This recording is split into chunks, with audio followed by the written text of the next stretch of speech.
अस्सलाम वालेकुम। तो இந்த கிளாஸ்ல நாம பிசிக்ஸ்ல ஆக கடைசி பாடமான மெட்டர் அண்ட் ரேடியேஷன் அப்படிங்கிற பகுதியை பத்தி பார்க்க போறோம். சடமும் கதிர்ப்பும் சொல்லக்கூடிய பாடம். ரைட்.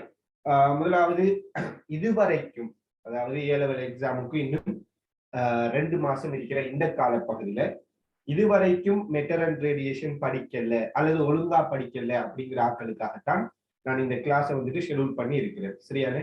ரைட். ஓகே, இப்ப பாருங்க, மெட்டர் அண்ட் ரேடியேஷன் சில இடங்கள்ல இந்த மெட்டர் அண்ட் ரேடியேஷன்ங்கிற பாடம்லாம் வந்துட்டு படிப்பிக்கப்படுறதே இல்லை. ரைட்.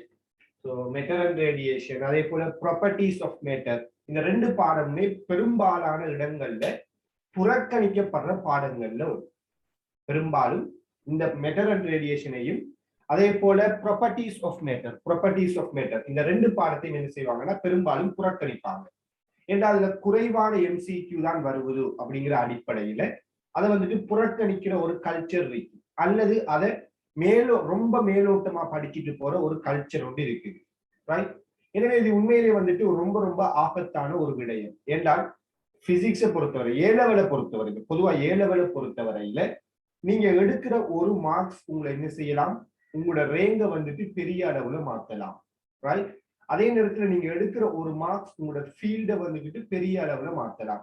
மெடிக்கல் ஃபேக்கல்ட்டி போற ஒரு ஆளை தூக்கி வெட்டினரி ஃபேக்கல்ட்டிக்குள்ள போறது கூட வாய்ப்பு இருக்குது. ஒவ்வொரு மார்க்ஸுக்கும் பெருமதி இருக்குது. அந்த வகையில மெட்டர் அண்ட் ரேடியேஷனை பாத்தீங்கன்னா இருந்தால் இதுல எம்சிக்யூவை பொறுத்தவரையில 1, 2, பெரும்பாலும் 1, 2, 3 இந்த 3க்குள்ளதான் வரதுக்கான வாய்ப்பு இருக்கு. சரியானே? ஸோ 3 எம்சிக்யூ தான் மேக்சிமமா நம்ம எதிர்பார்க்க இயலும். ரைட். அதே நேரத்துல மெட்டர் அண்ட் ரேடியேஷன்ல கடைசியில எஸ்ஐல ஒரு கடைசி பாட்டாக மெட்டர் அண்ட் ரேடியேஷன் கேள்வி காணப்படும். பொதுவா இந்த மெட்டர் அண்ட் ரேடியேஷன் எடுத்தீங்களா இருந்தால் இது உண்மையிலேயே ஒரு பாடம், சின்ன பகுதி. அதே நேரத்துல ரொம்ப ரொம்ப இன்ட்ரெஸ்டான ஒரு பகுதி. உண்மை சொல்ல போனா மெட்டர் அண்ட் ரேடியேஷன்ங்கிற பாடம் தான் பிசிக்ஸ்ல எனக்கு ரொம்ப பிடிச்ச பாடம். ஏன்னா இது சின்ன பாடம்ங்கிறதுக்கு அப்பால இது வந்துட்டு மாடர்ன் பிசிக்ஸ், அதாவது வளமையா நம்ம படிக்கிற எல்லாமே கிளாசிக்கல் பிசிக்ஸ் அப்படின்னு சொல்லுவோம் இல்லையா. பண்டைய பௌதிகவியலைத்தான் பழைய பௌதிகவியலைத்தான் நாம பொதுவா வந்துகிட்டு முதல் 10 பாடத்திலையும் படிச்சோம். இந்த மாடர்ன் பிசிக்ஸ்ங்கிற நவீன பௌதிகவியலை நம்ம படிக்கிற ஒரே ஒரு பாடம் எதுண்டா இந்த மெட்டர் அண்ட் ரேடியேஷன் தான். இந்த பாடத்துலதான் நமக்கு என்ன செய்வாங்கன்னா புதிய புதிய அண்மை காலத்துல போன நூற்றாண்டுல உருவாகின விஞ்ஞானிகள் எல்லாம் இந்த பாடத்துல நம்ம படிப்போம். இதுக்கு முதல் படித்த எல்லா பாடமே பெரும்பாலுமே பழைய விஞ்ஞானிகளோட தொடர்புடைய, பழைய கண்டுபிடிப்புகளோட தொடர்புடையது.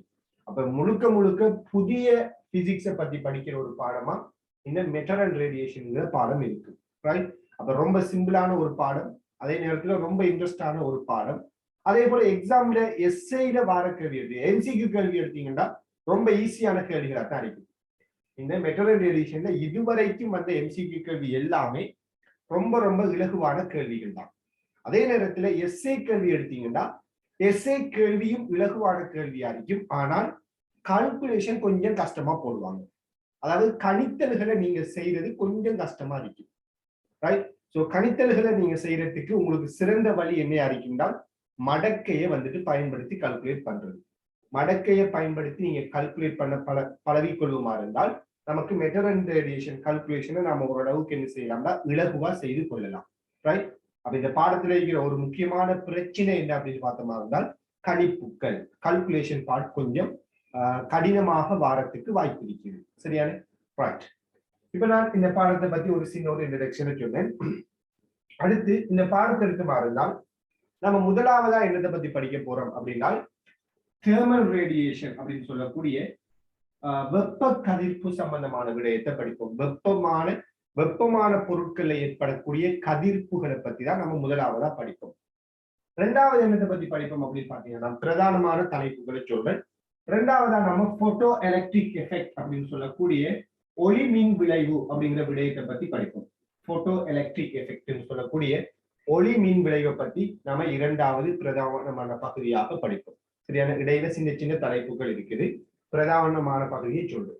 அடுத்தது 3வதா நாம எதை பத்தி படிக்க போறோம் அப்படின்னு பாத்தீங்களா இருந்தால் முழுக்க முழுக்க கதிர் தொழிற்பாடோடு சம்பந்தப்பட்ட விடயங்களை பத்தி படிப்போம். சரியான? ரைட். கதிர் தொழிற்பாடு ரேடியேஷனோட தொடர்புடைய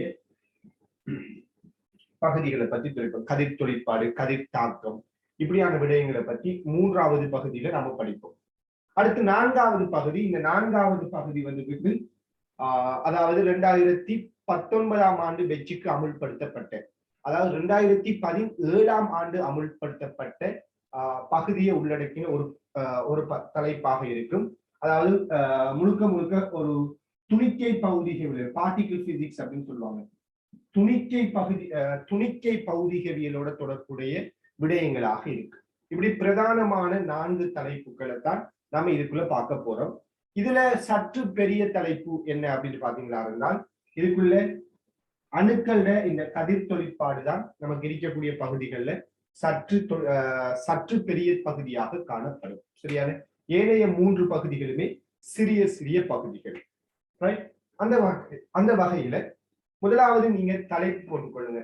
சடமும் கதிர்ப்பும் அப்படிங்கிற தலைப்புக்கு கீழே இந்த பார்க்கிற தமிழ் பேர் என்ன? சடமும் கதிர்ப்பும் அப்படிங்கிற தலைப்புக்கு கீழே முதலாவது தலைப்பு போட்டுக்கொள்ளுங்க.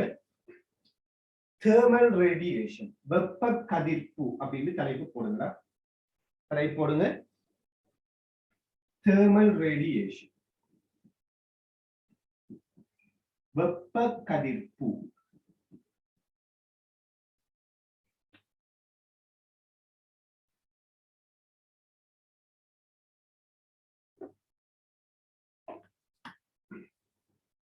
வெப்ப கதிர்ப்பு.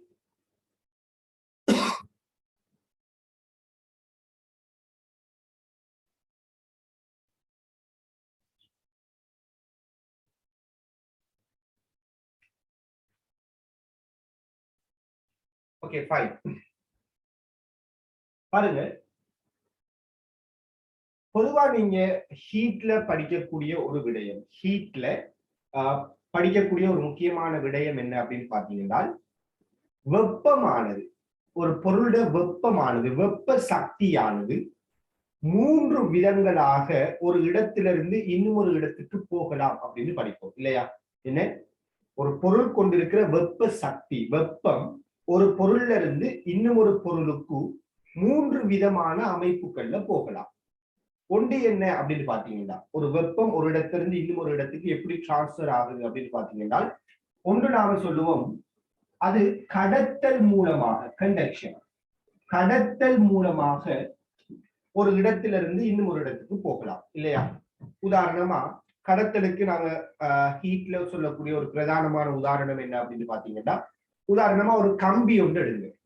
ஒரு உலோக கம்பி ஒன்று எடுத்து அதுல ஒரு முனையை நீங்க நெருப்புக்குள்ள வச்சிருக்கிறீங்க. ஒரு உலோக கம்பில ஒரு முனையை நீங்க நெருப்புக்குள்ள வச்சிருக்கிறீங்க.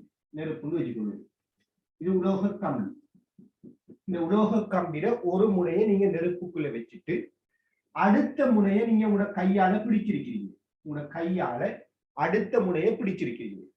இந்த டைம்ல நீங்க இதுக்கு நெருப்புக்குள்ள இந்த உலோக கம்பியை பிடிச்சு வச்சு கொண்டிருக்கும் போது சிறிது சிறிதாக உங்களோட கையில நீங்க சூட்ட உணர ஆரம்பிப்பீங்க. அப்படித்தானே? கம்பி ஒன்று எடுத்து நெருப்புக்குள்ள பிடிச்சிட்டு இப்படியே நின்னீங்கன்னா கொஞ்ச நேரத்தியால உங்களோட கை என்ன செய்ய ஆரம்பிக்கும்? சுட ஆரம்பிக்கும்.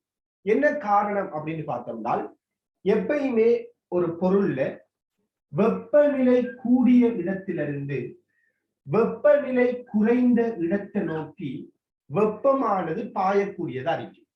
அந்த வகையில இந்த நெருப்புல இருக்கிற இந்த வெப்ப சக்தி நம்மளோட கையை நோக்கி இந்த கடத்தியினூடாக இப்படியே டிராவல் பண்ணு. இப்படி கடத்தியினூடாக என்ன செய்யும்னா பயணிக்கும். அப்ப நெருப்புல இருந்து வெப்ப சக்தி இந்த கடத்தியினூடாக பயணித்து நம்மளோட கையை வந்து அடையும். இந்த நிகழ்வை நாம வெப்ப கடத்தல் அப்படின்னு சொல்றோம். இதுல இங்க இருக்கக்கூடிய கடத்தியினது மூலக்கூறுகள் எப்படி இருக்குன்றால் அசையாம வைப்ரேட் ஆகும். அப்ப மூலக்கூறுகள் அதிர்வதன் மூலமாக வைப்ரேட் ஆகுவதன் மூலமாக ஒரு இடத்தில் இருக்கிற வெப்ப சக்தி இன்னும் ஒரு இடத்துக்கு கொண்டு செல்லப்படுற நிகழ்வைத்தான் நாம வெப்ப கடத்தல் அப்படின்னு படிச்சிருக்கிறோம். சரி, இது ஹீட்ல படிக்கிற ஒரு விடயம். மூலக்கூறுகள் அதிர்வதன் மூலம் வெப்பம் ஒரு இடத்திலிருந்து இன்னும் ஒரு இடத்துக்கு கொண்டு செல்லப்பட்டா அதை வெப்ப கடத்தல் சொல்லுவோம். அடுத்து நாம 2வது வெப்பம் ஒரு இடத்திலிருந்து இன்னொரு இடத்துக்கு போறதுக்கு நம்ம இரண்டாவதா படிக்கிற விடயம் என்ன அப்படின்னா கன்வெக்ஷன். அதாவது மேற்காவுகை அல்லது உடன்காவுகை என்று சொல்லுவோம். மேற்காவுகை அல்லது உடன்காவுகை என்று சொல்லுவோம். அது என்னது மேற்காவுகை அல்லது உடன்காவுகைன்னா? இதுவும் ஹீட்ல பார்க்கிற விடயம். அதாவது வெப்பத்தை பெற்ற மூலக்கூறுகள் அசைவதன் மூலம் வெப்பம் ஒரு இடத்திலிருந்து இன்னும் ஒரு இடத்துக்கு போனிக்கின்றா இதைத்தான் நம்ம மேற்காவுகை என்று சொல்லுவோம். ஃபார் எக்ஸாம்பிள் ஒரு வெயில் நேரத்துல நீங்க வீட்டுக்குள்ள இருக்கிறீங்க, கதவெல்லாம் திறந்திருக்குது, வெளியில நல்ல வெக்கையா இருக்குது, நல்ல சூடான தரையா இருக்குது. சில நேரத்துல காத்து அப்படியே அடிச்ச உடனே அந்த காத்து அப்படியே வெக்கையை அள்ளிட்டு நம்ம உடம்புல வந்து படும். நாம சொல்லுவோம் அனல் காத்து அடிக்குது அப்படின்னு சொல்லுவோம் இல்லையா? அனல் காத்து அடிக்குதுன்னு நாம சொல்லுவோம். அப்ப பாத்தீங்கன்னா கதவு திறந்திருக்குது, நம்ம வீட்டுக்குள்ள இருப்போம், வெளியில வெயில் அடிக்குதுண்டா, நல்ல வெயில் அடிக்குதுண்டா, அந்த காத்து அப்படியே அடிக்கிட்டு வரக்குள்ள அந்த வெளியில இருக்கிற அந்த சூடு அப்படியே வந்து என்ன செய்யுது, நம்மளோட உடம்புல வந்து படுது, வீட்டுக்குள்ள வந்து படுது. எனவே ஒரு இடத்தில் இருக்கிற அந்த சூடு காத்து அப்படியே அடிப்பதன் மூலமா நம்மளோட வீட்டுக்குள்ள வந்து சேருதுண்டா இதை நாம மேற்காவுகைன்னு சொல்றோம். அதாவது வெப்பத்தை பெற்ற அந்த மூலக்கூறுகள் அசைந்து அப்படியே நம்மளோட வீட்டுக்குள்ள வந்துச்சு. அப்ப வெப்பத்தை பெற்ற மூலக்கூறுகள் அசைவதன் மூலம் வெப்பம் ஒரு இடத்திலிருந்து இன்னும் ஒரு இடத்துக்கு வருவதுண்டால் அதை நாம மேற்காவுகைன்னு சொல்லலாம். சரியானே? அப்ப வெப்பத்தை பெற்ற மூலக்கூறுகள் அசைவதன் மூலம் ஒரு இடத்திலிருந்து இன்னும் ஒரு இடத்துக்கு வெப்பம் கொண்டு செல்லப்படுறதை மேற்காவுகை அப்படிங்கிற பெயரை கொண்டு நாம் அழைக்கிறோம். சரியானே? அடுத்து மூணாவது நாம படிக்கிற விடயம் என்ன அப்படின்னு பாத்தீங்களா இருந்தால் இதான் நாம படிக்க போற தலைப்பு. அதாவது கதிர்ப்பு. வெப்ப கதிர்ப்பு, தேர்மல் ரேடியேஷன். வெப்பம் கொண்டு செல்லப்படுற 3 வழிகள். ஒன்று கடத்தல், மேற்காவுகை, அடுத்தது கதிர்ப்பு. கதிர்ப்பு அப்படிங்கிறது யாரு என்று பார்த்தோமா இருந்தால் வெப்பத்தை பெற்ற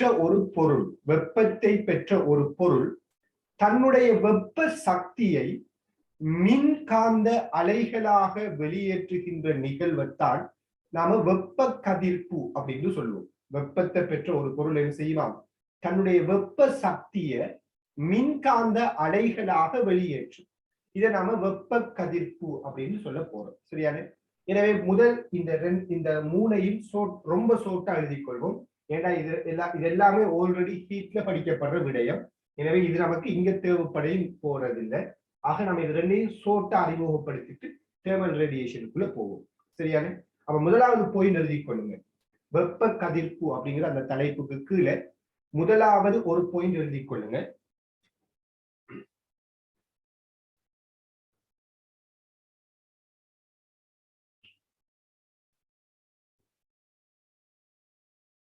முதலாவது ஒரு பாயிண்ட்,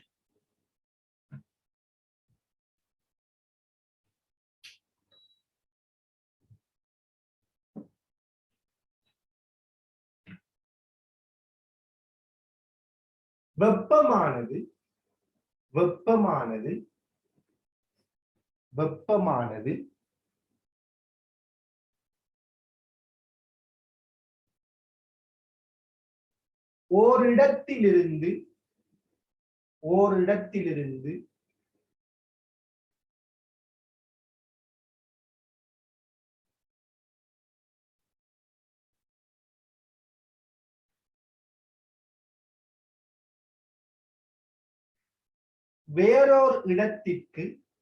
ஓரிடத்திலிருந்து வேறொரு இடத்திற்கு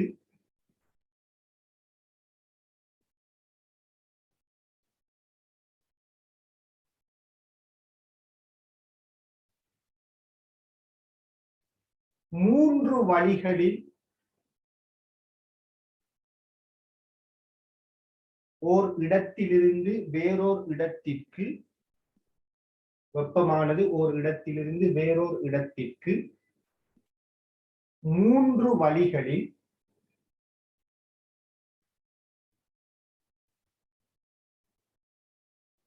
கொண்டு செல்லப்படுகின்றது.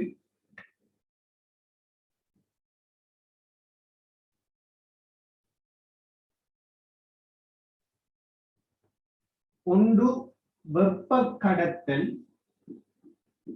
வெப்ப கடத்தல் கொண்டு செல்லப்படுகின்றது. ஒன்று வெப்ப கடத்தல். வெப்ப கடத்தல் இதுல சோட்டா வெப்ப கடத்தல்ங்கிறத எழுத போறோம். சோட்டா தான் சொல்லலாம், விரிவா ஹீட்ல பாக்குறோம். வெப்ப கடத்தலுக்கு ஷோட்டா எழுதி கொள்ளுங்க. மூலக்கூறுகள் அதிர்வதன் மூலம் வெப்பம் கொண்டு செல்லப்படுதல். மூலக்கூறுகள் வெப்பத்தை பெற்ற மூலக்கூறுகள், வெப்பத்தை பெற்ற மூலக்கூறுகள் அதிர்வதன் மூலம் வெப்பம் கொண்டு செல்லப்படுதல். வைப்ரேட் ஆகி வெப்பம் அப்படியே கொண்டு செல்லப்படும். மூலக்கூறுகள் அதிர்வதன் மூலம் வெப்பம் கொண்டு செல்லப்படுதல்.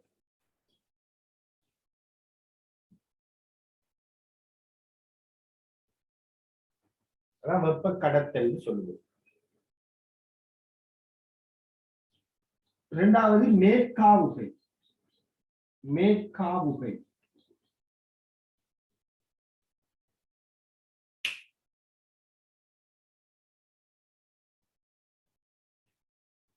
ஓகே. மேற்காவுகை அப்படின்னா யாரு? மேற்காவுகைங்கிறது எழுதிக்கொள்ளுங்க. வெப்பத்தை பெற்ற மூலக்கூறுகள், வெப்பத்தை பெற்ற மூலக்கூறுகள்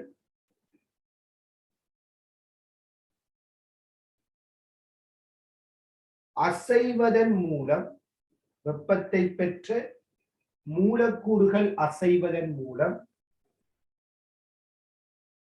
வெப்பம் கொண்டு செல்லப்படுதல். வெப்பத்தை பெற்ற மூலக்கூறுகள் அசைவதன் மூலம் வெப்பம் கொண்டு செல்லப்படுதல்.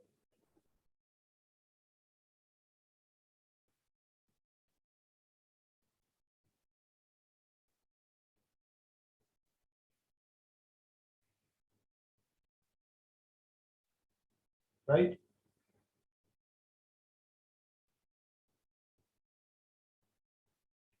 மூணாவது போடுங்க, வெப்ப கதிர்ப்பு. வெப்ப கதிர்ப்பு அல்லது வெப்ப கதிர்வீசல் அப்படின்னு சொல்லலாம். வெப்ப கதிர்ப்பு,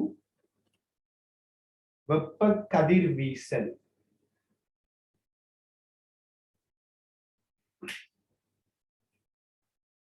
சரியா?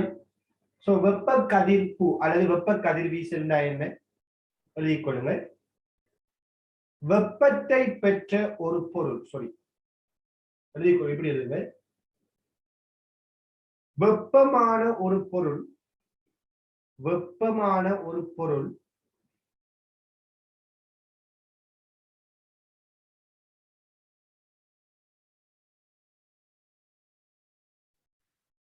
தனது வெப்ப சக்தியை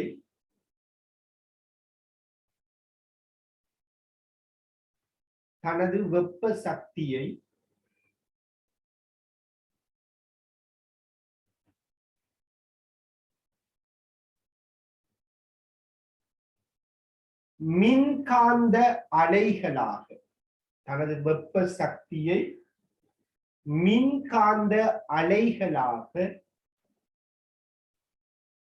வெப்பமான ஒரு பொருள் தனது வெப்ப சக்தியை மின்காந்த அலைகளாக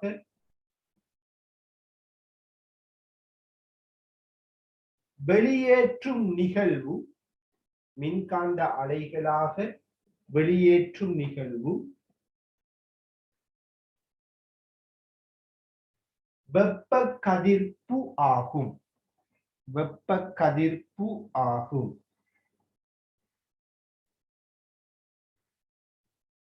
ரைட். இப்ப நாம வெப்ப கதிர்ப்பு என்ன அப்படிங்கிற வெப்ப கதிர்ப்புங்கிற இந்த விடயத்தை தான் முழுமையா ஆராய போறோம். சரியானே? ரைட். இப்ப கவனிங்க, நம்ம இங்க என்ன சொல்றோம் அப்படின்னா, ஒரு பொருள் ஒன்று எடுக்கிறோம். யாரேனும் ஒரு பொருளை அடிக்கணும். ஏதாச்சும் ஒரு பொருள், இந்த மார்க்கர் அடிக்கலாம், ஒரு உலோக கோலம் அடிக்கலாம், அல்லது ஒரு களிமண் கட்டி அடிக்கலாம். ஏதாச்சும் ஒரு பொருள் எடுக்கணும். இப்படி ஒரு பொருள் எடுத்தீங்கன்னா இந்த பொருள் 0 கெல்வின்ல இல்லாத சந்தர்ப்பத்தில், 0 கெல்வின், அதாவது அன்னளவா -273 பாகை செல்சியஸ். இப்படி 0 கெல்வின்ல இல்லாத சந்தர்ப்பத்துல இந்த பொருள் தன்னுடைய வெப்ப சக்தியை என்ன செய்ய முடியும் என்றால் மின்காந்த அலைகளாக வெளியேற்ற முடியும். மின்காந்த அலைகளாக என்ன செய்யலாம்? தன்னுடைய வெப்ப சக்தியை வந்துட்டு இப்படி வெளியேற்றலாம். மின்காந்த அலைகளாக தன்னுடைய வெப்ப சக்தியை வந்துட்டு வெளியேற்றக்கூடியதா இருக்கு. எனவே முதலாவது நீங்க தெரிய வேண்டிய விடயம் என்ன அப்படின்னா, இந்த வெப்ப கதிர்ப்புங்கிற நிகழ்வு எல்லா வெப்பநிலையிலையும் நடக்கும். ரைட்? அதாவது பொதுவா நாம கடத்தல் மேற்காவுகை அப்படிங்கிற விடையில வரக்குள்ள வெப்பநிலை கூடிய ஒரு பொருள் வெப்பநிலை குறைஞ்ச ஒரு பொருளுக்கு வெப்பத்தை வழங்குன்னு சொல்லுவோம். ஆனா இந்த வெப்ப கதிர்ப்பு அல்லது கதிர்வீசல்னு நாம வரும்போது என்ன சொல்றோம்னா, எல்லா பொருள்லையும் என்ன நடக்கும்? வெப்ப கதிர்ப்பு அப்படிங்கிற ஒரு நிகழ்வு நடக்கும்.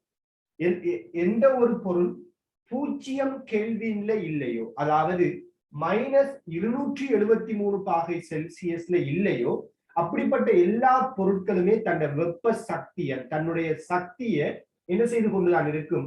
மின்காந்த அலைகளாக வெளியேற்றி கொண்டுதான் இருக்கும். ஆனா வெப்பநிலை கூடின பொருளா இருந்தா அது கூடுதலா மின்காந்த அலைகளை வெளியேற்றும். வெப்பநிலை குறைஞ்ச பொருளா இருந்தா அது குறைவாக மின்காந்த அலைகளை வெளியேற்றக்கூடியதா இருக்கு. உதாரணத்துக்கு எடுப்போமே, நீங்க வெப்ப கதிர்ப்பை விளங்கிக் கொள்ளக்கூடிய ஒரு சின்ன ஒரு உதாரணமா வெயில்ல இருக்கக்கூடிய ஒரு தகரத்தை எடுங்க. வெயில்ல இருக்கக்கூடிய ஒரு உலோக தகடம் எடுங்க. தகரம் அப்படின்னு சொல்லுவோம் இல்லையா? அந்த தகடு எடுங்க. அந்த தகடு எடுத்தீங்கன்னா அந்த வெயில்ல அந்த தகடு இருக்கக்குள்ள அந்த தகட்டை நீங்க நோட் பண்ணினீங்களா இருந்தால், அந்த தகட்டை நீங்க எப்படியே உங்களை முன்னுக்கு வச்சு அவதானிப்பீங்களா இருந்தால், அந்த டைம்ல உங்களோட முகத்துல வந்துட்டு ஒரு விதமான சூடு உணர்றதை நீங்க பார்க்கலாம். அப்படிதானே? ஒரு வெயிலுக்குள்ள ஒரு தகடு இருக்கு, அது நல்ல சூடான ஒரு தகடுன்னு வச்சு கொள்ளுங்களேன். அந்த தகட்டுக்கு முன்னுக்கு உங்களோட முகத்தை வச்சு நீங்க பார்க்கக்குள்ள அந்த தகட்டுல இருந்து ஒரு வித வெப்பம் உங்களோட முகத்துல வந்து படுறத நீங்க தாராளமா உணர முடியும். இங்க பாத்தீங்களா இருந்தா இங்க என்ன நடந்துச்சுன்னால், அந்த வெயில்ல இருந்த அந்த தகடு அப்படியே ஒரு சூடான ஒரு தகடாக இருக்க போகுது. அப்போ ஒரு சூடான ஒரு தகடு தான் வெயில்ல இருக்குது இல்லையா? இப்ப இந்த சூடான பொருள் என்ன செய்திருந்தால், தான் பெற்றிருக்கிற வெப்ப சக்தியை அந்த வெப்ப சக்தியை என்ன செய்ய போகுதுன்றால் மின்காந்த அலைகளாக இவ்வாறு வெளியில அனுப்பக்கூடியதா இருக்கு. இப்படி ஒரு சூடான ஒரு பொருள் தன்னுடைய வெப்ப சக்தியை மின்காந்த அலைகளாக வெளியேற்றுகின்ற இந்த நிகழ்வை நாம வெப்ப கதிர்ப்பு அல்லது கதிர்வீசல் என்று சொல்லுவோம். இதுல இன்னும் ஒரு முக்கியமான எஃபெக்ட் என்ன அப்படின்னு பாத்தீங்கன்னா, முதலாவது சொன்ன எல்லா வெப்பநிலையிலையும் வெப்ப கதிர்ப்பு நடக்கும் 0 கெல்வினை தவிர. அதே நேரத்துல அடுத்த முக்கியமான ஒரு எஃபெக்ட் என்ன அப்படின்னா, இந்த வெப்ப கதிர்ப்பு நடக்கிற இந்த பொருள் எடுத்தீங்க, வெப்ப கதிர்ப்பு நடக்கக்கூடிய இந்த நிகழ்வு எடுத்தீங்கன்னா, இங்க வெளியேற்றப்படுகின்ற மின்காந்த அலைகள் ஒரு குறிப்பிட்ட ஒரு பரந்த மீடிரன் வீச்சுக்குள்ள காணப்படுமா. இங்க வெளியேற்றப்படுற இந்த மின்காந்த அலை எப்படிப்பட்டதா இருக்குன்னா, பரந்த மீடிரன் வீச்சு அல்லது பரந்த அலைநீள வீச்சை கொண்டிருக்கு. ரைட்? அதுல பாத்தீங்கன்னா உங்களுக்கு தெரியும், மின்காந்த அலைகளுக்குரிய திரிசியத்தை நீங்க வேவ்ஸ்ல லைட்ஸ்ல படிச்சிருப்பீங்க இல்லையா? மின்காந்த அலைகளுக்குரிய திரிசியத்தை நீங்க வேவ்ஸ் லைட்ஸ்ல படிச்சிருப்பீங்க. ஃபார் எக்ஸாம்பிள், ஆக குறைந்த மீடிரனை கொண்ட மின்காந்த அலைகள் அல்லது ஆக கூடிய அலை நீளத்தை கொண்ட மின்காந்த அலைகளுக்குள்ள நாம முதலாவதா ரேடியோ அலைகள் இருக்கும். மின்காந்த அலைகள்ல ஆக குறைஞ்ச அலை நீளம், ஆக கூடிய அலை நீளம், ஆக குறைஞ்ச மீடிரன் ரேடியோ அலைகளை சொல்லலாம். ரேடியோ அலைகள் அதே மாதிரி அதுக்கு அடுத்ததான் நாம மைக்ரோவேவ்ஸ் சொல்லலாம். நான் ஒரு சில அலைகளை மட்டும் எழுதுறேன். நுண் அலைகளை சொல்லலாம். அதுக்கு அடுத்ததாக நாம இன்ஃப்ராரெட் செங்கல் கதிர்களை சொல்லலாம். அடுத்தது கட்புலனாகும் அலைகள் விசிபிள் லைட்ஸ் இதை சொல்லுவோம். அதுக்கு அடுத்ததாக யூவி கதிர்களை சொல்லுவோம். அதுக்கு அடுத்ததாக எக்ஸ் கதிர்களை சொல்லலாம். அடுத்தது கேமா கதிர்களை சொல்லலாம்.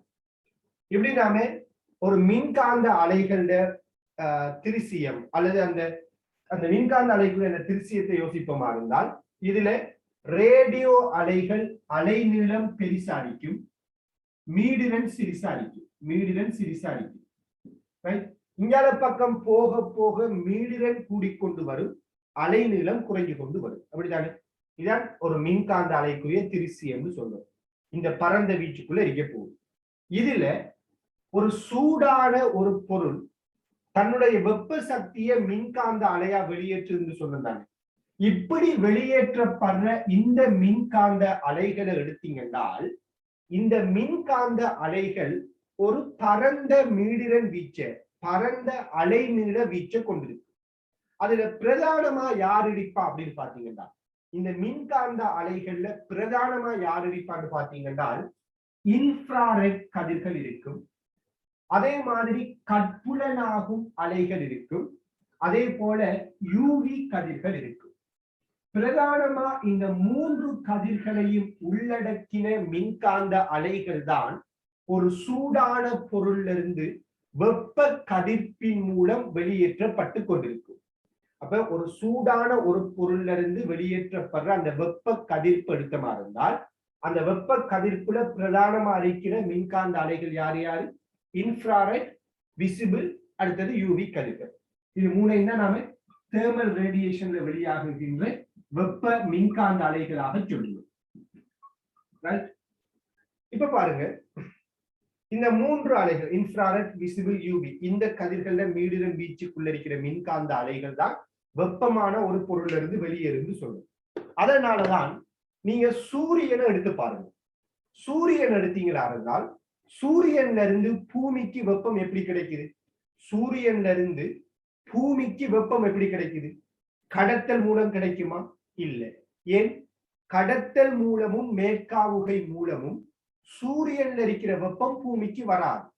ஏனென்றால் கடத்தலுக்கும் மேற்காவுகைக்கும், கடத்தல் மூலமான வெப்ப பரிமாற்றத்துக்கும் மேற்காவுகைக்கும் நமக்கு என்ன தேவைப்படும் என்றால் ஊடகம் தேவைப்படும், மூலக்கூறுகள் தேவைப்படும். அப்படித்தானே? துணிக்கைகள் தேவைப்படும். எப்ப கடத்தல் மூலம் மேற்காவுகை மூலம் வெப்பம் பரிமாற்றப்படுறதா ஊடகங்கள் அல்லது துணிக்கைகள் நமக்கு தேவைப்படும். ஆனால் சூரியனுக்கும் பூமிக்கும் இடையில வெற்றிடம்ங்கிற ஒரு பிரதேசம் காணப்படும். எனவே கடத்தல் மூலமாகவோ மேற்காவுகை மூலமாகவோ சூரியன்ல இருந்து பூமிக்கு வெப்பம் வரவே முடியாது. அப்படின்றால் சூரியன்ல இருந்து பூமிக்கு வெப்பம் வாரத்துக்கான ஒரே ஒரு வழி என்ன அப்படின்னு பாத்தீங்கன்னா இந்த வெப்ப கதிர்ப்பாகத்தான் இருக்கு. அப்ப சூரியன்ல இருந்து பூமிக்கு எப்படி வெப்பம் வருவதுன்னு கேட்டா என்ன சொல்லுவோம்? வெப்ப கதிர்ப்பு மூலமாகத்தான் பூமிக்கு வந்துட்டு வெப்பம் வந்து கிடைக்கக்கூடியதா இருக்கு. எனவே பாருங்க, இங்க பூமி இருக்குது, சூரியன்ல இருந்து வெப்ப சக்தி இந்த பூமிக்கு வருது. சூரியன்ல இருந்து வெப்ப சக்தி இந்த பூமிக்கு இப்படி வந்து சேரும். இப்ப சூரியன்ல இருந்து பூமிக்கு இங்க வெப்ப சக்தி வாரத்துக்குரிய ஒரே வழி என்ன? வெப்ப கதிர். அதாவது மின்காந்த அலைகள், மின்காந்த அலைகளாகத்தான் சூரியன்ல இருந்து பூமிக்கு வெப்பமானது பரிமாற்றம் அடையக்கூடியதா இருக்கு. இப்ப யோசித்து பாருங்க, மின்காந்த அலைகளாகத்தான் சூரியன்ல இருந்து பூமிக்கு வெப்பம் வருவதுண்டால், வெப்ப கதிர்ப்பு மூலம் தான் வெப்பம் வருவதுண்டால், அந்த வெப்ப கதிர்ப்புல யார் யார் இருப்பா? இன்ஃப்ராரெட், விசிபிள், யூவி, இந்த 3 கதிர்களும் இருக்கு. இதுல சொல்றாங்க சூரியன்ல இருந்து பூமிக்கு வர அந்த மின்காந்த அலைகள்ல சராசரியா 12% யூவி கதிர்கள் காணப்படுமா? சூரியன்ல இருந்து பூமிக்கு வர மின்காந்த அலைகள்ல 12% யார் அடிப்பாருன்னா அல்ட்ரா வயலட் கதிர்களா இருக்கு.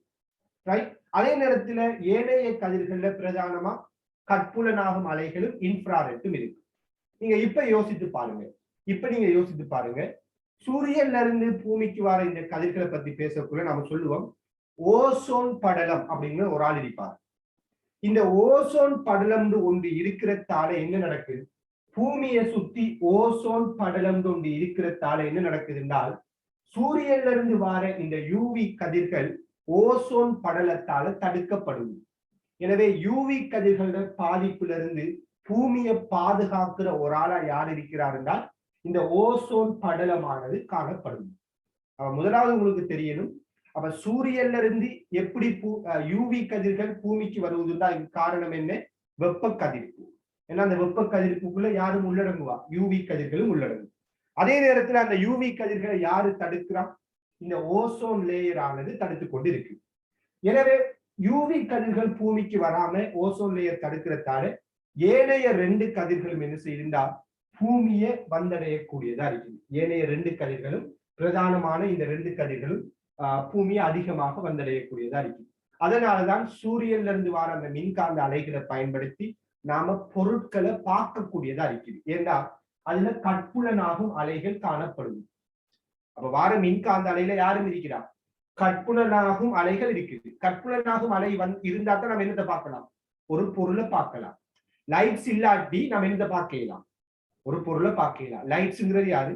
அந்த கட்புலனாகும் அலைகள். அப்ப கட்புலனாகும் அலைந்த ஒரு அலை வரலன்னா நம்ம என்னத்தை பார்க்க முடியாது? எந்த ஒரு பொருளையும் பார்க்க முடியாது. அப்ப சூரியன் வெளிச்சத்தால நம்ம பொருளை பார்க்கிறோம்னா அதுக்கும் காரணம் இந்த வெப்ப கதிர்ப்புல இருந்து வர மின்காந்த அலைகளாகத்தான் இருக்குது. சரியாது? அப்ப மின்காந்த அலைகள், இந்த மின்காந்த அலைகளானது பிரதானமா இந்த 3 அலைகளையும் கொண்டிருக்கும். வெப்ப கதிர்ப்பானது இந்த 3 அலைகளையும் கொண்டிருக்கும். அதுல யூவி கதிர்கள் சூரியன்ல இருந்து பூமிக்கு வரக்குள்ள ஓசோன் லேயரால தடுக்கப்படுவது, ஏனைய 2 அலைகளும் அதிகமாக பூமியை வந்தடையும். இதே மாதிரி பாத்தீங்களா இருந்தால், நீங்க ஒரு குண்டு பல்ப் எடுத்தீங்களா இருந்தால், ஒரு பிலமெண்ட் லைட் எடுத்தீங்களா இருந்தால், ஒரு குண்டு பல்ப் எடுத்தீங்கன்னால் நம்ம வீட்டுல நாம பாவிக்கக்கூடிய, இப்ப பெரும்பாலும் பாவிக்கிறது இல்லை, ஒரு குண்டு பல்ப் எடுத்த மாதிரி இருந்தால், தங்குதல் இழைய கொண்ட மின்குமிழ் எடுத்த மாதிரி இருந்தால், இந்த மின்குமிழ் கூட எப்படி நமக்கு வெளிச்சத்தை தருவதென்றால் வெப்ப கதிர்ப்பு மூலமாகத்தான் வெளிச்சத்தை தருவது. ஏன் பாருங்க, இந்த மின்குமிழ் எப்படி வெளிச்சம் வருவது? இந்த தங்குதல் இழை சூடாகிறதால வெளிச்சம் வருது இல்லையா? நம்ம கரண்ட கொடுத்த உடனே இந்த கம்பிக்குள்ளால கரண்ட் பாயும் போது இந்த தங்குதல் நிலை என்ன செய்யும்? சூடாகும். அப்ப இந்த தங்குதல் இழை சூடாகின உடனே அங்க வெப்ப கதிர்ப்பு நடக்கும். சராசரியா 2000 கெல்வினுக்கு சூடாகும். அப்ப இந்த மின்குமிழ் வந்துட்டு இப்படி சூடாகின உடனே 2000 கெல்வின் வரைக்கும் சூடாகும். சூடாகின உடனே அந்த மின்குமிழ்ல இருந்து வெப்ப கதிர்ப்பு, மின்காந்த அலைகள் வெளியில வரும். அந்த மின்காந்த அலைகள் வெப்ப கதிர்ப்புல யார் இடிக்க போறா? விசிபிள் லைட்ஸ் இருக்கும். அப்ப அந்த விசிபிள் லைட்ஸ் இருக்கிறதால நாம் என்ன அவதானிக்க கூடியதா இருக்கின்றால் பொருட்களை பார்க்கக்கூடியதாக இருக்கு. ஏன்னா வெளிச்சம் இருக்கு. எனவே பொருட்கள் எங்களால் என்ன செய்ய முடியும்? இந்த மின்குமிழை பயன்படுத்தி பார்க்க முடியும். சரியான? அப்ப ஒரு இழை மின்குமிழை பொறுத்த வரையில அந்த இழை மின்குமிழை அது வந்துட்டு வெப்பம் சூடாகிறதால அங்கிருந்து மின்காந்த அலைகள் வெளியேறுது. அந்த மின்காந்த அலையில கட்புலனாகும் அலை கொண்டு இருக்கிறதாலதான் நம்மளால அந்த வெளிச்சத்தை பயன்படுத்தி பொருட்களை பார்க்கக்கூடியதா இருக்கு. இந்த இடத்துல சில பேருக்கு ஒரு டவுட் வரும், அப்ப மின்குமிழை பாவிச்சா யூவி கதிர் வருமா அப்படின்னு சில பேருக்கு ஒரு டவுட் வரும். பாத்தீங்களா இருந்தால் இதுல யூவி கதிர்கள் அவ்வளவு பெரிய வெப்பத்தை கொண்ட சூரியன்ல இருந்து வார யூவி கதிர்களோட அளவே 12 வீதம் தான். எனவே 2000 கெல்வின்ல அடிக்கக்கூடிய ஒரு இழை மின்குமிழ்ல இருந்தெல்லாம் என்ன செய்யாது என்றால் ஒப்பிட்ட அளவுல பெரிய அளவுல யூவி கதிர்கள் என்ன செய்யாது, வராது. சரியான? ஏன்னா இந்த பெர்சன்டேஜ் யூவி கதிர்கள்லாம் வர பெர்சன்டேஜ் வந்துகிட்டு ஒப்பிட்ட அளவுல வந்துட்டு புறக்கணிக்கத்தக்கது, சொல்லப்போனா வராது அப்படின்னு நம்ம சொல்லக்கூடியதா இருக்கு. சரியான? இந்த கதிர்கள்லாம் வந்துட்டு பூமிக்கு இந்த மாதிரியான மின்குமிழ்கள்ல இருந்து வாரத்துக்குரிய வாய்ப்பு இல்லை. அதே நேரத்துல யூவி கதிர்களை தயாரிக்கிறதுக்கும் சில மின்குமிழ்கள் இருக்குதா? யூவி கதிர்களை உதாரணமா தெரியும், யூவி கதிர்கள் அல்ட்ரா வயலட் கதிர் எடுத்தீங்கன்னா இந்த கதிர் வந்துகிட்டு ஸ்கின் கேன்சருக்கு காரணமான ஒரு கதிர், தோல் புற்றுநோயை ஏற்படுத்தக்கூடிய ஒரு கதிர் தான் யூவி கதிர்கள். இது நம்ம உடம்புல தொடர்ச்சியா படுமா இருந்தா நம்மளோட உடம்புல வந்துட்டு தோல் புற்றுநோய் வரும் அப்படின்னு சொல்லி சொல்றாங்க. அதனால யூவி கதிர்களை வெளியேற்றக்கூடிய மின் உபகரணங்களை நாம என்ன செய்யலாம்னா பயன்படுத்த இயலாம், அதை தயாரிக்க இயலாம். அதே நேரத்துல ஒரு சில இடங்கள்ல மட்டும் யூவி கதிரை பயன்படுத்துறதுக்கு அனுமதிச்சிருக்கிறாங்க. உதாரணமா சில பாக்டீரியாக்களை கொள்றதுக்கு நம்ம யாரை யூஸ் பண்ணுவோம்னா யூவி கதிரை பயன்படுத்துவோம்.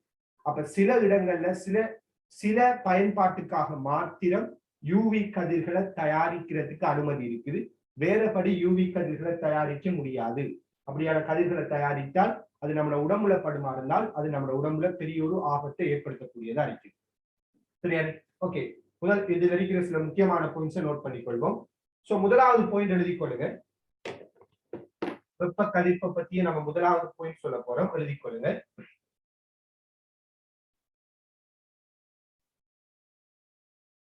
எல்லா வெப்பநிலைகளிலும் எல்லா வெப்பநிலைகளிலும்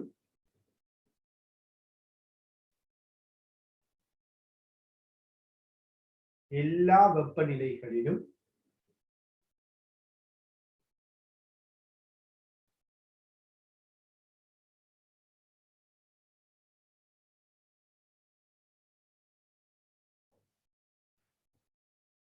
வெப்ப கதிர்ப்பானது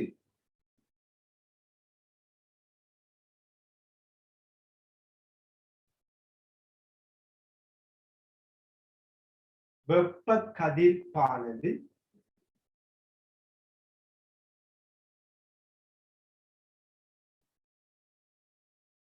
நடைபெறுகின்றது.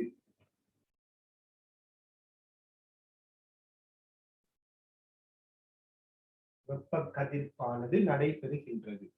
பிராக்கெட்ல போடுங்க, 0 கெல்வினை தவிர. இந்த உலகத்துல ஆக குறைஞ்ச வெப்பநிலை என்ன? 0 கெல்வின் தானா? உலகத்துல இருக்கிற ஆக குறைஞ்ச வெப்பநிலை என்ன? 0 கெல்வின். 0 கெல்வின் வரைக்கும் ஒரு பொருளை வெப்பநிலையை குறைக்கலாம். இந்த 0 கெல்வினுக்கு வந்தீங்கன்னா வெப்ப கதிர்ப்பு நடக்காது. இதை வந்துட்டு தனிப்பூச்சியம் என்று சொல்லுவாங்க. இந்த 0 கெல்வினுக்கு ஒரு ஸ்பெஷலான நேம் இருக்குது இல்லையா? ஹீட்ல பார்க்க முடியும். இதை தனிப்பூச்சியம் என்று சொல்லுவோம். இந்த 0 கெல்வில எல்லாமே ஸ்டாப் ஆகும், மூலக்கூறுகளோட வைப்ரேஷன் இல்லாம போகும் அப்படின்னு சொல்லி ஹீட்ல சொல்லுவோம். எனிவே இந்த 0 கெல்வில தான் ஒரு பொருள் என்ன செய்யாதுன்னா வெப்ப கதிர்ப்பு நடத்தாது. ஏனைய எல்லா வெப்பநிலைகளையும் என்ன நடக்கும்? ஒரு பொருள் வந்துட்டு வெப்ப கதிர்ப்பை நடத்தக்கூடியதாக இருக்கும். அதாவது அந்த பொருள்ல இருந்து மின்காந்த அலைகள் வெளியேறிக்கொண்டுதான் இருக்கும். சரியான வெப்ப கதிர்ப்பு நடைபெறக்கூடும். அடுத்த பாயிண்ட் எழுதிக் கொள்ளுங்க. அடுத்த பாயிண்ட், வெப்ப கதிர்ப்பில் வெளியேற்றப்படும் மின்காந்த அலைகள்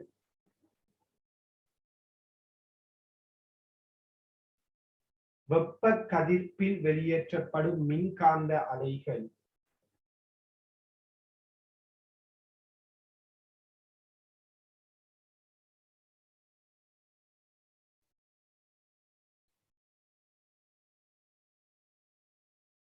வெற்றிடத்தினூடு பயணிக்கக்கூடியதாக இருப்பதால் வெற்றிடத்தினூடு பயணிக்கக்கூடியதாக இருப்பதால்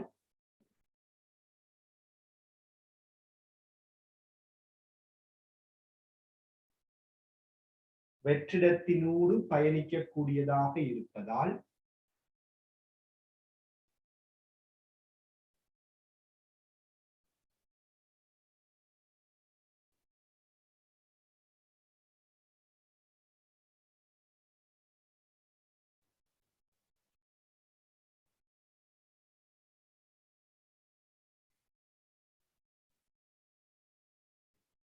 வெப்ப கதிர்ப்பிற்கு ஊடகம் அவசியம் இல்லை.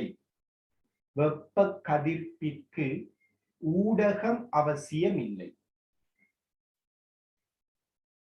பிராக்கெட்ல போடுங்க, வெப்ப கடத்தல் மேற்காவுகைக்கு ஊடகம் அவசியமாகும். வெப்ப கதிர்ப்பிற்கு ஊடகம் அவசியம் இல்லை.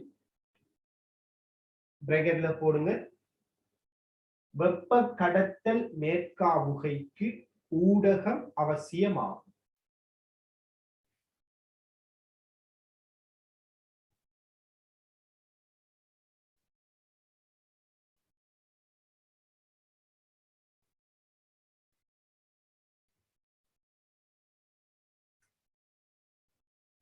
ரைட், அதோட சேர்த்து எழுதிக் கொள்ளுங்க. பிராக்கெட்டை க்ளோஸ் பண்ணிட்டு எழுதிக் கொள்ளுங்க. எனவே எனவே சூரியனிலிருந்து பூமிக்கு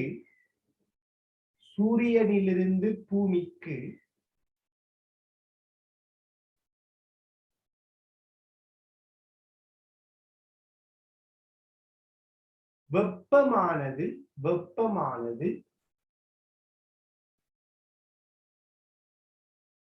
சூரியனிலிருந்து பூமிக்கு வெப்பமானது வெப்ப கதிர்வீசல் மூலமே வந்தடைகின்றது. வெப்ப கதிர்வீசல், வெப்ப கதிர்ப்பு மூலமே வந்தடைகின்றது.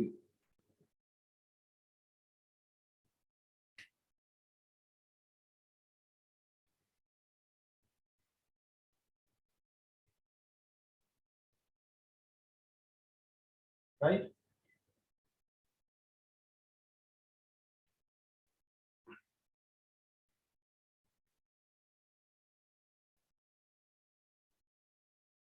அடுத்த ஒரு பாயிண்ட் எழுதிக் கொள்ளுங்க. இன்னும் ஒரு பாயிண்ட்.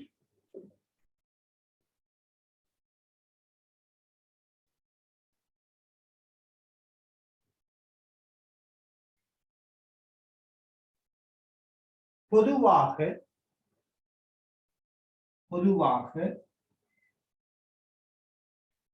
வெப்ப கடத்தல் மேற்காவுகையில், வெப்ப கடத்தல் மேற்காவுகையில், பொதுவாக வெப்ப கடத்தல் மேற்காவுகையில்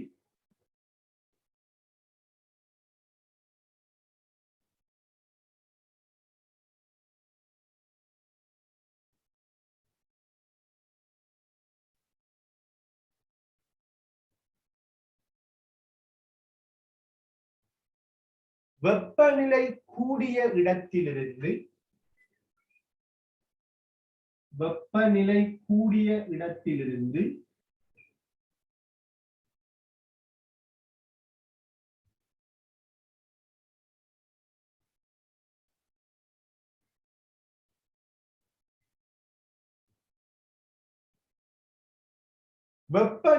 குறைந்த இடத்தை நோக்கியே, வெப்பநிலை கூடிய இடத்திலிருந்து வெப்பநிலை குறைந்த இடத்தை நோக்கியே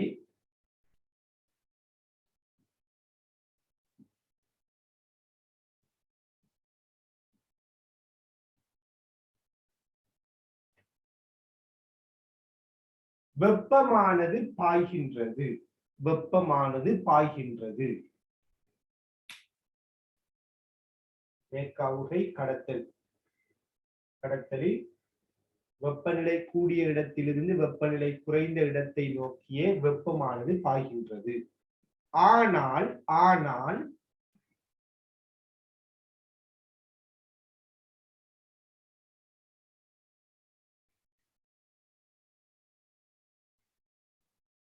வெப்ப கதிர்ப்பில்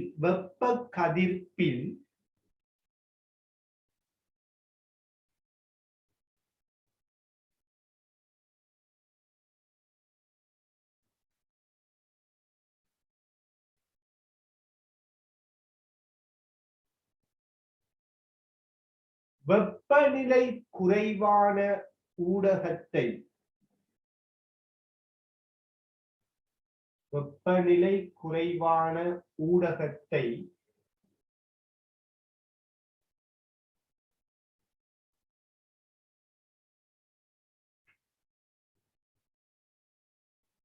ஊடறுத்து வெப்பம் பாய்கின்றது. வெப்பநிலை குறைவான ஊடகத்தை ஊடறுத்து வெப்பம் பாய்கின்றது.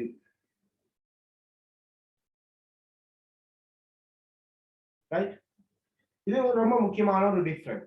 அதாவது பொதுவா நம்ம வெப்ப கடத்தல், பொதுவா நீங்க ஹீட்ல படிக்கக்கூடிய ஒரு விடயம், வெப்ப கடத்தல் எடுத்தீங்களா இருந்தா இது ஒரு சூடான முனையாளிக்கும் அடுத்தது குளிரான முனையாளிக்கு இருந்தா சூடான முனையிலிருந்து குளிரான முனையை நோக்கி வெப்பம் என்ன செய்யும்? இப்படி பாயும். இதுல ஆக குளிரான முனை யாரா தனிப்பாரு? இந்த கடத்தியில ஆக குளிரான முனை இவரா தனிப்பாரு. எங்க போய் வெப்பம் கடைசியா முடியுதோ அந்த இடம் குளிரான இடம் மாதிரி. எங்கிருந்து வெப்பம் ஆரம்பமா வெளியேற்றப்படுவதோ அது சூடான இடம் மாதிரி. அப்ப சூடான இடத்திலிருந்து குளிரான இடத்தை நோக்கி வெப்பம் பாயும் சொல்லுவோம். அப்ப இந்த நிகழ்வு பொதுவா வெப்ப கடத்தல் மேற்காவுகை, இது ரெண்டுக்கும் பொதுவானது. ஆனா இந்த வெப்ப கதிர்ப்பு அதுல இருந்து கொஞ்சம் வித்தியாசப்படும். வெப்ப கதிர்ப்புல அந்த கதைக்கெல்லாம் இடம் இல்லை. சூடான பொருள்ல இருந்து குளிரான பொருளுக்கு வெப்பம் பாயும் அப்படிங்கிற தனிப்பட்ட நிபந்தனை ஒன்று இங்க இல்லை. உதாரணமா சூரியன் எடுக்கும். இங்க சூரியன் ஆகக்கூடிய ஒரு வெப்பநிலை, சூரியன் மேற்பரப்பிட வெப்பநிலை 6000 கெல்வின் கிட்ட இருக்கு. சரியான? இப்படிப்பட்ட சூடான ஒரு பொருள் சூரியன்ல இருந்து பூமியை நோக்கி வெப்பம் வருது. பூமிக்குன்னு ஒரு வெப்பநிலை இருக்கும் இல்லையா? பூமியில மேற்பரப்புக்கு ஒரு வெப்பநிலை இருக்கும். ஃபார் எக்ஸாம்பிள் ஒரு 27 பாகை செல்சியஸ் அப்படின்னு எடுப்போம். சராசரியா 27 எடுப்போம். அப்ப சூரியன்ல இருந்து 27 பாகை செல்சியஸ், அதாவது ஒரு 300 கெல்வினை கொண்ட இந்த பூமிக்கு வெப்பம் வரும். ஆனா நீங்க உங்க எல்லாருக்குமே தெரியும், நீங்க பூமியில மேற்பரப்புல இருந்து மேலுக்கு போனீங்கன்னா அங்க வெப்பநிலை சிறிசாட்டா இருக்கு. பூமியில மேற்பரப்புல இருக்கிற வெப்பநிலையை விட மேலுக்கு வெப்பநிலை எப்படி இருக்கு? மேலுக்கு வெப்பநிலை குறைவாக இருக்கு. எனவே பூமியிலிருந்து நல்ல உயரத்துல அங்க எப்படிப்பட்ட பிரதேசம் காணப்படும்னால் குளிரான வழியை கொண்ட பிரதேசம் காணப்படும். பூமியில இருந்து உயரத்துக்கு போனீங்கன்னா வெப்பநிலை என்ன செய்யும்? குறையும். ஆனால் பாருங்க, இந்த வெப்பநிலை கூடிய இடத்திலிருந்து பூமியை நோக்கி வெப்பம் வரக்குள்ள இடையில யாரு விதிக்கிறார்? அது அங்க குளிரான பிரதேசம் அப்படியே இருக்கு. அப்ப இந்த சூடான இடத்திலிருந்து வெளியேற வெப்பம் எந்த இடத்துல வந்து முடியலன்னா இந்த குளிரான இடத்துல வந்து முடியல. இந்த குளிரான இடத்தை தாண்டியும் இவர் எங்க வந்து சேர்றாரு? பூமியை வந்து சேர்றார். எனவே சூடான இடத்திலிருந்து குளிரான இடத்தை நோக்கித்தான் வெப்பம் பாயும்ங்கிற தியரி யாருக்கு பொருந்தாதுன்னா இந்த வெப்ப கதிர்வீசலுக்கு பொருந்தாது. ஏன்? இது சூடு, இது குளிர். இவரோட ஒப்பிடக்குள்ள, இந்த குளிரான வழியோட ஒப்பிடக்குள்ள பூமி எப்படிப்பட்டது? சூடானது. எனவே சூடான இடத்திலிருந்து குளிரான இடத்தை நோக்கித்தான் வெப்பம் பாயும்ங்கிற தியரியை நம்ம இதுக்குள்ள இம்ப்ளிமெண்ட் பண்ண இயலாம போகும். இந்த கதிர்வீசலுக்குள்ள அமுல்படுத்த முடியாம போகும். விளைடா சும்மா ரஃபா இதை காட்டிக்கொள்ளுங்க. சூரியன் இங்க இருக்குது, பூமி இங்க இருக்குது. ஆனா பூமியில மேற்பரப்பு வெப்பநிலையை விட குறைஞ்ச வெப்பநிலையை கொண்ட ஒரு பிரதேசம் இடையில இருக்கு. அப்ப இந்த பிரதேசத்தை தாண்டி வழி இருக்கிறால பயணிக்கும்.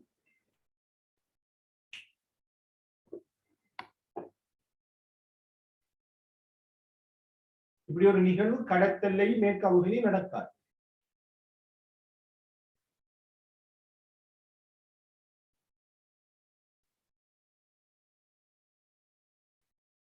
இந்த கடத்தல் தொடர்பான ஒரு கேள்வி 2010ஆம் ஆண்டு வந்து ஒரு எம்சிக்கு கேள்வி இருக்குது. ஒரு சூடான ஒரு கடத்திய ஒரு ஆள் கையில பிடிச்சிட்டு எவ்வளவு வெப்பம் எப்படி பாயுன்னு சொல்லி அந்த டைம்ல சூட்டுல இருந்து குளிர நோக்கி வெப்பம் பாயிற மாதிரி தான் நம்ம இருப்போம். எப்பயுமே குளிரான இடத்தை நோக்கி சூடான இடத்துல இருந்து வெப்பம் பாயும்.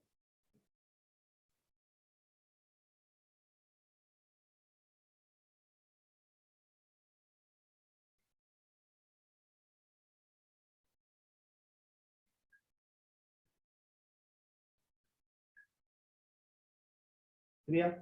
அப்ப இங்க சூரியன மேற்பரப்புல ஒரு 6000 கேள்வி, பூமியில மேற்பரப்புல 300 கேள்வி. இங்க இருந்து இங்க வெப்பம் பாயுது. இடையில இருக்கிற இந்த குளிரான வடித வெப்பநிலை 300 கெல்வினிலும் குறையும். சரியா? இப்படி படத்தை காட்டுங்க. இதான் வெப்ப கதிர்ப்புன்னு சொல்றோம். வெப்ப கதிர்ப்பு. இங்க குளிரான வழிக்கு சும்மா ஒரு பிரதேசத்தை காட்டியிருக்கிறேன்னா பூமியை சுத்தி இருக்கிற மேலுக்கு இருக்கிற வழி அது குளிரான வழி. அது சும்மா நோமலா காட்டியிருக்கு. ஓகே, இப்ப எழுதிக் கொள்ளுங்க. அடுத்த பாயிண்ட்,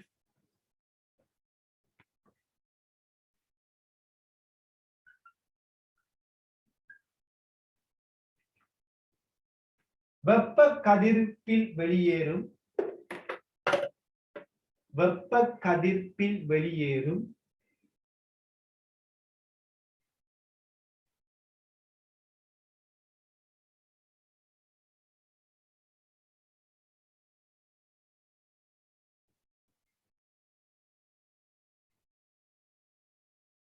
மின்காந்த அலைகளில்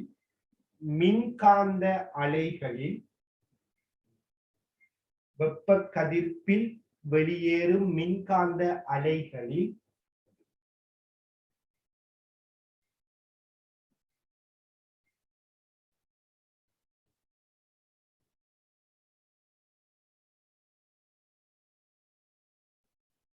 மின்காந்த எப்படி எழுதுறா? மின்காந்த அலைகள், அலைகள் எழுதுங்க.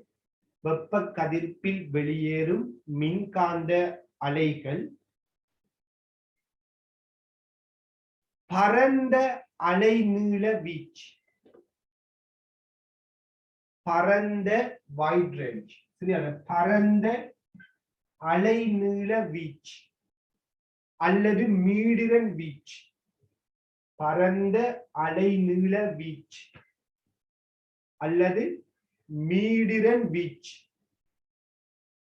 பரந்த அலைநீள வீச்சு அல்லது மீடிரன் வீச்சை கொண்டிருக்கும்.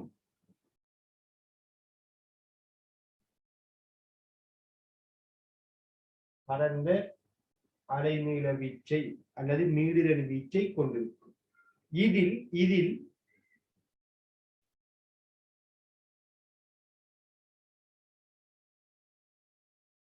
இன்ஃப்ராரெட் செங்கில் கதிர்கள்,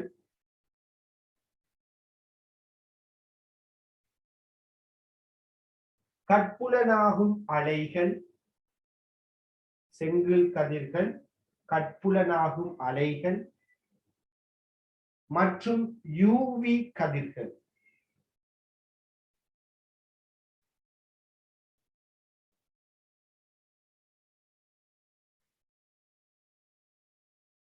காணப்படும், மற்றும் யூவி கதிர்கள் காணப்படும்.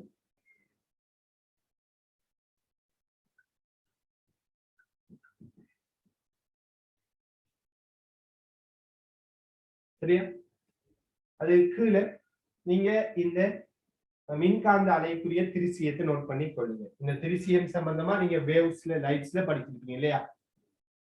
Radio, microwaves, infrared, visible, UV, X ray, gamma ray. ஷோர்ட்டா சொல்லிக்கிறோம். இதெல்லாம் விரிச்சலா எழுதலாம், அதான் இப்ப தேவையில்லை. இதுக்குள்ள இந்த மூணு தான் தேர்மல் ரேடியேஷன்ல பிரதானமா இருப்பாங்க. வெப்ப கதிர்ப்புல வார மின்காந்த அலைகள்.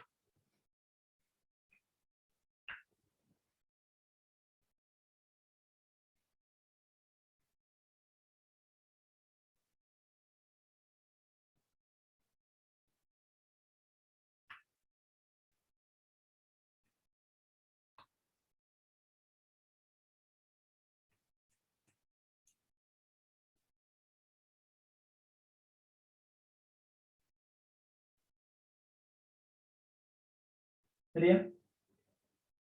ஓகே.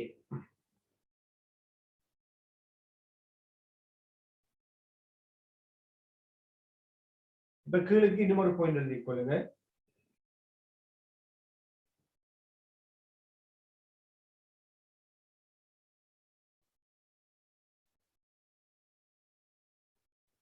சூரியனிலிருந்து வரும் இம்மின்காந்த அலைகளில்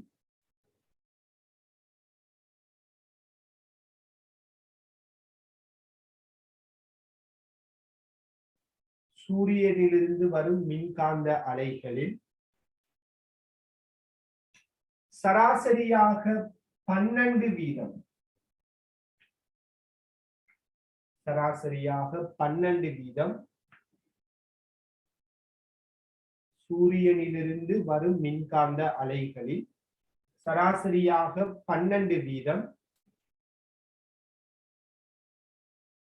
யூவி கதிர்கள் உள்ளது.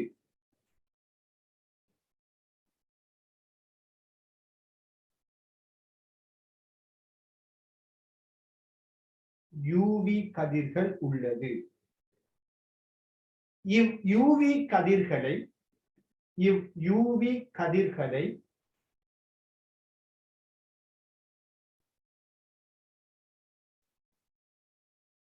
யூவி கதிர்களை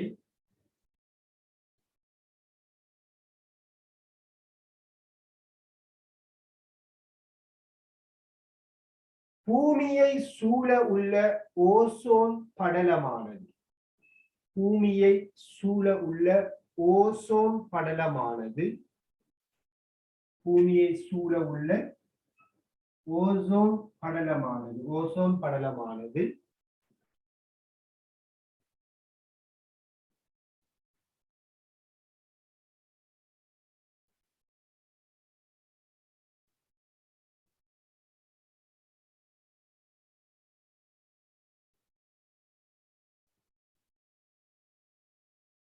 தடுப்பதன் காரணமாக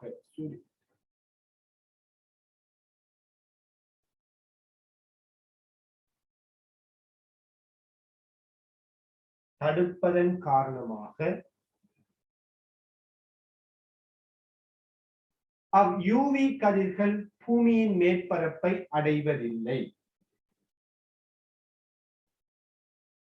யூவி கதிர்கள் பூமியின் மேற்பரப்பை அடைவதில்லை. அடைவதில்லைன்னா பெரும்பாலும் அடையாது. சரியா? 100% சொல்றதை விட பெரும்பாலும் அடையாது. அடைவதில்லை.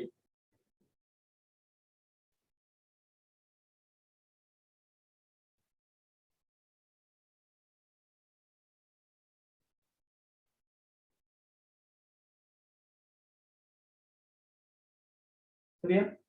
ஓகே. அப்ப நாம வெப்ப கதிர்ப்பு அப்படின்னா என்னங்கிறத நான் உங்களுக்கு இப்ப இங்க அறிமுகப்படுத்தி இருக்கிறேன். இப்ப எந்த ஒரு பொருளும் தன்னுடைய வெப்பத்தை வந்துகிட்டு தன்னுடைய வெப்பத்தை மின்காந்த அலைகளாக வெளியேற்றும் அப்படிங்கிற ஒரு முக்கியமான விடயத்தை நான் இங்க சொல்லியிருந்தேன். இதுல ஒரு பொருள் வந்துகிட்டு தன்னுடைய வெப்பத்தை வெளியேற்றக்குள்ள அல்லது அங்கிருந்து வார வெப்பத்தை உறிஞ்சிற சந்தர்ப்பத்துல இந்த வெப்பத்தை உறிஞ்சிறது அல்லது வெப்பத்தை கதிர்க்கிறது எப்படியான ஒரு பொருளுக்கு உயர்வா இருக்கும் என்றால் கருமையான அதே போல கரடான மேற்பரப்புக்கு உயர்வாக காணப்படும். அதாவது வெப்ப கதிர்ப்புங்கிற நிகழ்வு பொதுவா எல்லா பொருளையும் நடக்கும். இதுல வெப்ப கதிர்ப்பு ஒரு குறிப்பிட்ட வெப்பநிலையில் இருக்கிற பொருள் எடுத்து பார்த்தோம்னா வெப்ப கதிர்ப்பு எப்ப உயர்வா இருக்கும்னா அந்த பொருளோட மேற்பரப்பு வந்துட்டு கருமையான மேற்பரப்பாக அதே போல கரடான மேற்பரப்பாக இருக்கும் போது அந்த வெப்ப கதிர்ப்பு வந்துட்டு உயர்வாக காணப்படுமா. சரியான? அப்ப எழுதிக் கொள்ளுங்க. இன்னும் ஒரு பாயிண்ட்.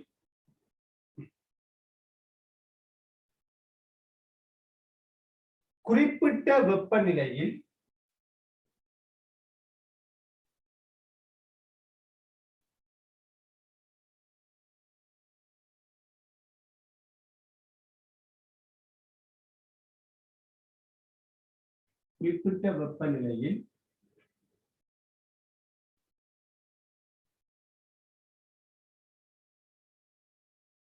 வெப்பத்தை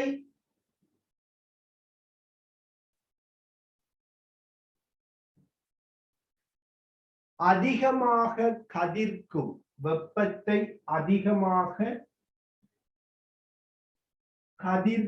அல்லது கதிர்வீசலாக வெளியேற்றும். அதான் கதிர்க்கும்னு சொல்றோம். வெப்பத்தை அதிகமாக கதிர்க்கும் அல்லது கதிர்வீசலாக வெளியேற்றும்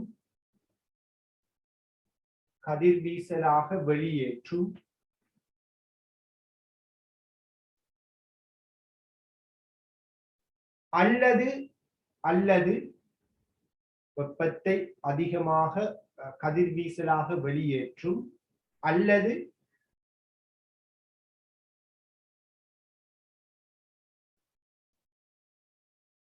வெப்ப கதிர்வீசலை அதிகமாக உறிஞ்சும்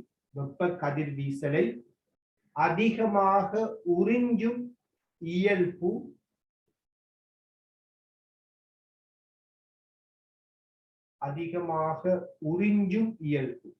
கதிர்க்கும் அல்லது உறிஞ்சும் இயல்பு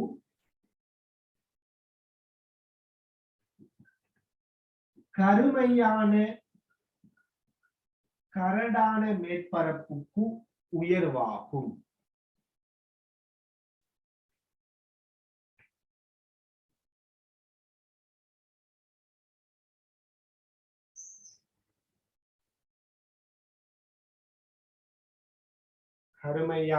கரடான மேற்பரப்புக்கு உயர்வாகும்.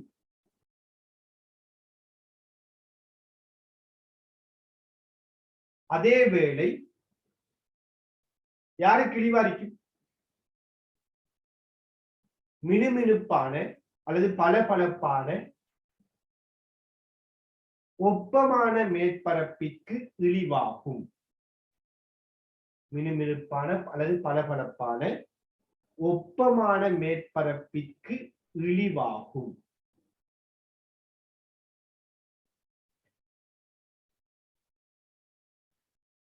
ரைட்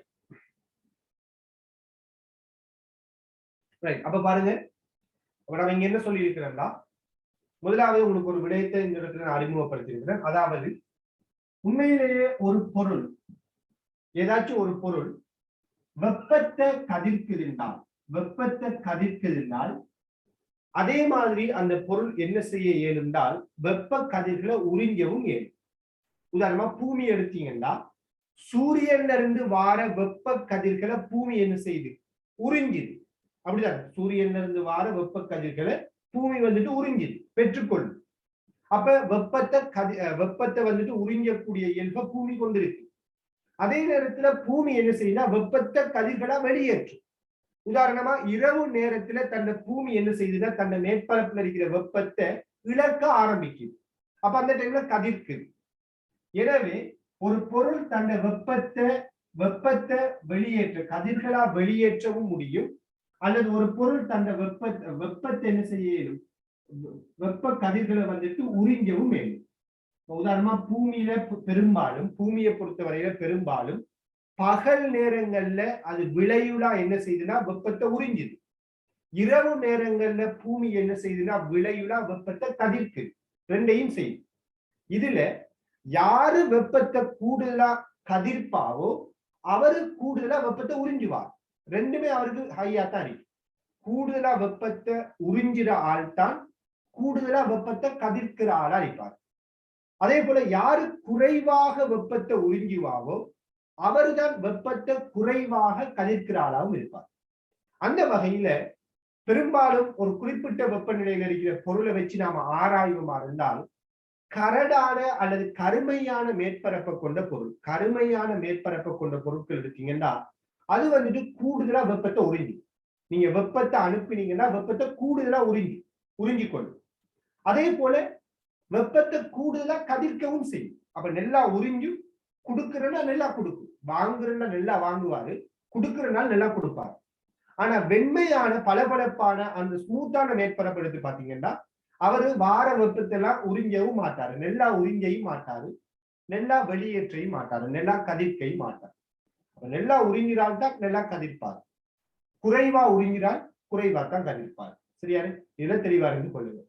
இப்ப நாம என்ன செய்ய போறோம் அப்படின்னு பாத்தீங்கன்னா, அடுத்த ஸ்டெப் ஒரு பொருட்கள், இப்ப நம்ம கருமையான மேற்பரப்பை பத்தி சொன்னேன், பளபளப்பான மேற்பரப்பை பத்தி சொன்னேன். இவங்க ரெண்டு பேருக்குள்ள கதிர்வீசல்ல மாற்றம் இருக்குன்னு சொன்னேன்.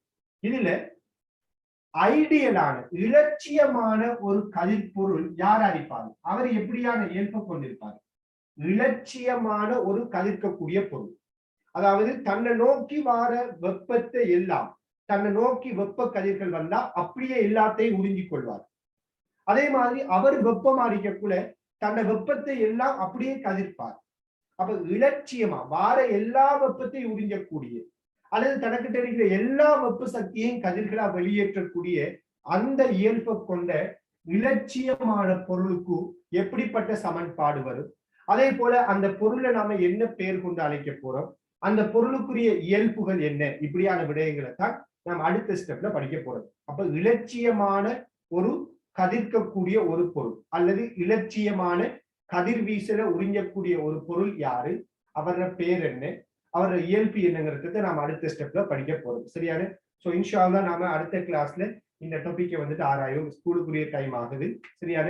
அப்ப அடுத்த கிளாஸ்ல இந்த டாபிக்கை நாம ஆராய்வோம். அதே நேரத்துல அடுத்த கிளாஸுக்குரிய டைம் நான் இன்ஃபார்ம் பண்றேன். மார்னிங் டைம் இல்லாம வேற டைம் இருந்தா ஈஸியா இருக்குன்னு நினைக்கிறேன். ஏன்னா ஸ்கூல் பிரச்சனை ஒன்று, சில இடங்கள்ல ஸ்கூல் போறாங்க, சில இடங்கள்ல ஸ்கூல் போகல, அந்த சிக்கல் ஒன்று இருக்குது.